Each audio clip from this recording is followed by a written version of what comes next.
তো হ্যালো চলে এসেছি একটা অ্যানাদার ব্লগ ভিডিও নিয়ে। তো হ্যাঁ, আমরা যাচ্ছি নবদ্বীপ থেকে মায়াপুর হয়ে ধুবুলিয়ার দিকে। সেখানে আমরা ধুবুলিয়া কালী পুজো দেখব।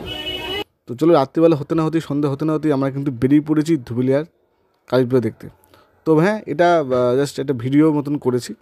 তো তোমাদের কেমন লাগে সেটা অবশ্যই বলো।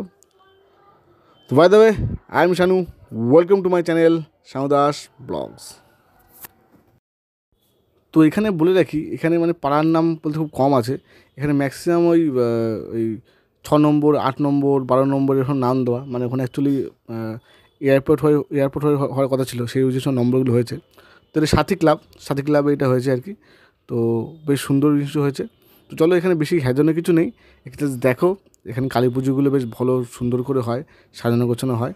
তো তবে এখানে কালী মন্দির কিন্তু প্রত্যেকটা কালী মন্দির আছে প্রচুর। তো এখানে কালী মন্দিরের মধ্যেই কিন্তু প্যান্ডেল করে সাজানো থাকে। তো এখানে আমার ছেলে একটু ব্রেক ড্যান্সে নাচানাচি করলো, ব্রেক ড্যান্স না, এটা জাম্পিং জাম্প বলে এটাকে, জাম্পার করলো একটুখানি আর কি। তো এখান থেকে আমরা চলে গেছিলাম হচ্ছে বৃন্দাবনের একটা মন্দির করেছিল আর কি। এটা হচ্ছে বৃন্দাবনের মন্দির মতন করেছিল। তো এখানেও দেখলাম বেশ সুন্দর, ভেতরটা বেশ সুন্দর সাজানো গোছানো করেছে আর কি। তো এগুলো দেখতে থাকো, আর মাঝখানে ব্যাকগ্রাউন্ড মিউজিক চলবে আর কি। ভূমিকা খুব অড লাগবে দেখতে। তো তার মাঝখানে আমরা একটু টোটো নিয়ে নিয়েছিলাম, এখন অনেকটা দূরে পথ ছিল, দেখতে সময় লাগবে অনেকক্ষণ। টোটো ভাড়া নিয়েছিল কিন্তু 400 টাকা।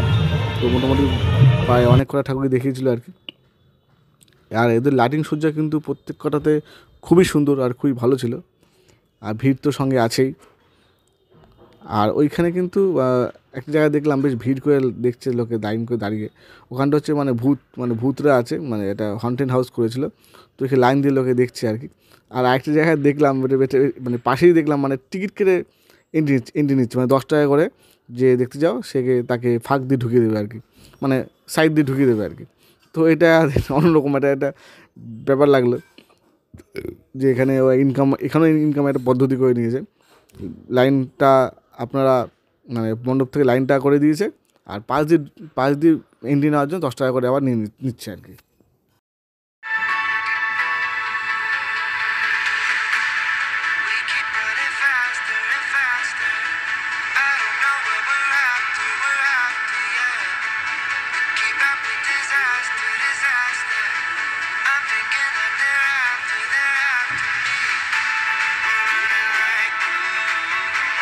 ওই জায়গাটা বেশ সুন্দর, একটা পাখির একটা জায়গা করেছিল, পুরো পাখির সব কিছু দিয়ে আর কি।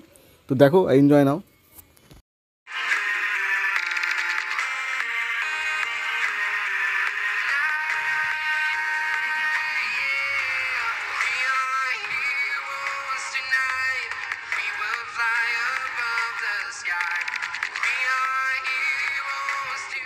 তো বেশ সুন্দর কিন্তু একটা প্রাকৃতিক পরিবেশ কিন্তু সৃষ্টি করেছে এই ক্লাবটি, বেশ সুন্দর।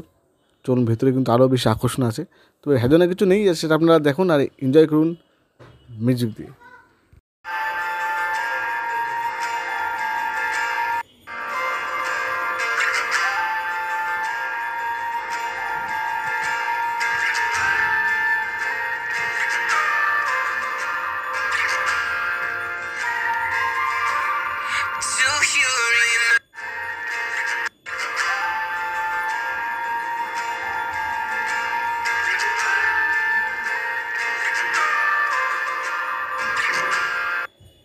থেকে দেখে বেরিয়ে এলাম।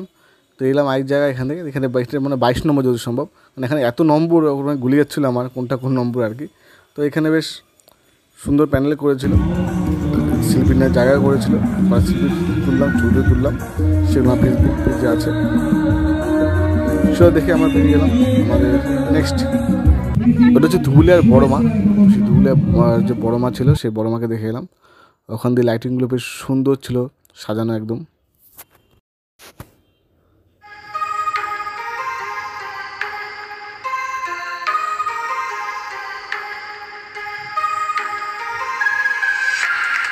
ওখান থেকে আর একটু এগিয়ে এলাম, এটা হচ্ছে অ্যাকচুয়ালি আপনাদের ধুবুলিয়া বাজার থেকে নপাড়ার দিকে যাচ্ছেন সেখানে। তো প্রচুর ডিজে হয় এখানে। তো কপিরাইট চলে আসবে বলে ওখানে আমি সাউন্ডটা দিতে পারলাম না, অফ করে রাখলাম আর কি। বেশ নাচা গানা বেশ আনন্দ হচ্ছিলো। এটা কিন্তু বেশ পরীদের মহলের মতো করেছিল, বেশ সুন্দর। তো চলুন এই ভেতরটা আমরা দেখি এবার গিয়ে।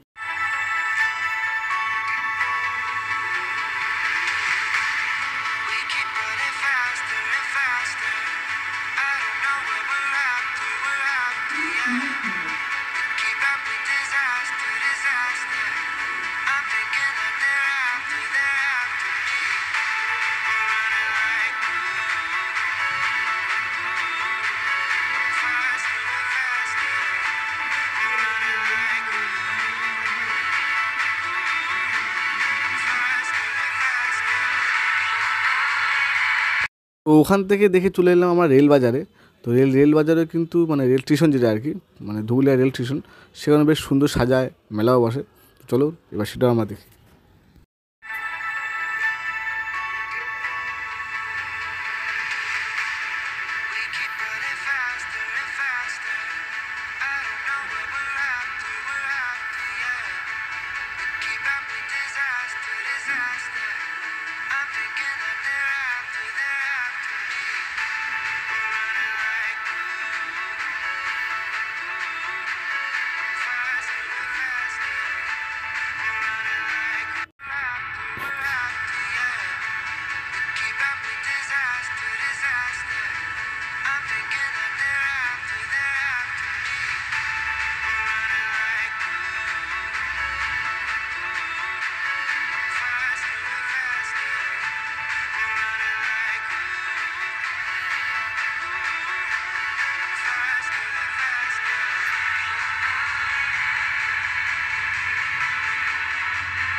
এরপর আমরা চলে গেলাম একেবারে মেলার মাঠে। তো ওখান থেকে স্টেশন থেকে অনেকটাই দূর, মানে মেলা মাঠটা হচ্ছে একদম আবার ইয়েতে, ওই আপনাদের দূরে বাজারটা সে পাশেই কিন্তু মেলার বাজার। তো এখানে হচ্ছে ডিজে ফাংশান হচ্ছিলো এখানে, আর সবাই এখানে খুব আনন্দ করছিল। তো আমরা চলে গেলাম মেলার মাঠে এই মেলাটা দেখতে।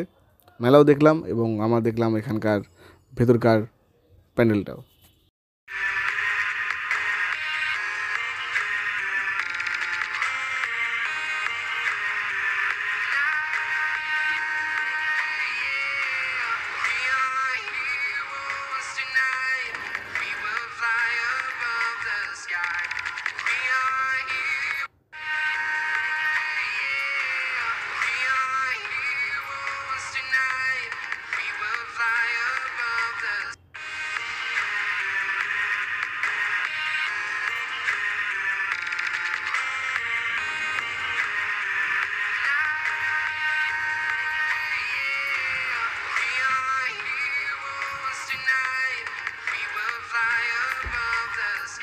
মেলায় একটু ঘোরাফেরা করে আমরা চলে এলাম এই বাজারের মধ্যে একটি সুন্দর প্যান্ডেল করেছিল। তো সেটা দেখে আমরা চলে গেলাম হাঁটি হাঁটি করে আবার বাড়িতেই। রাত মোটামুটি প্রায় 1টা বাজে। তো চলো এই ছিল ধুবুলিয়ার ভিডিও, দেখা হচ্ছে আবার নেক্সট ব্লগ নিয়ে। ততক্ষণ টাটা। হ্যাঁ, চন্দননগর ভিডিও আসছে, সেটা কিন্তু অবশ্যই দেখবেন আপনারা। টাটা।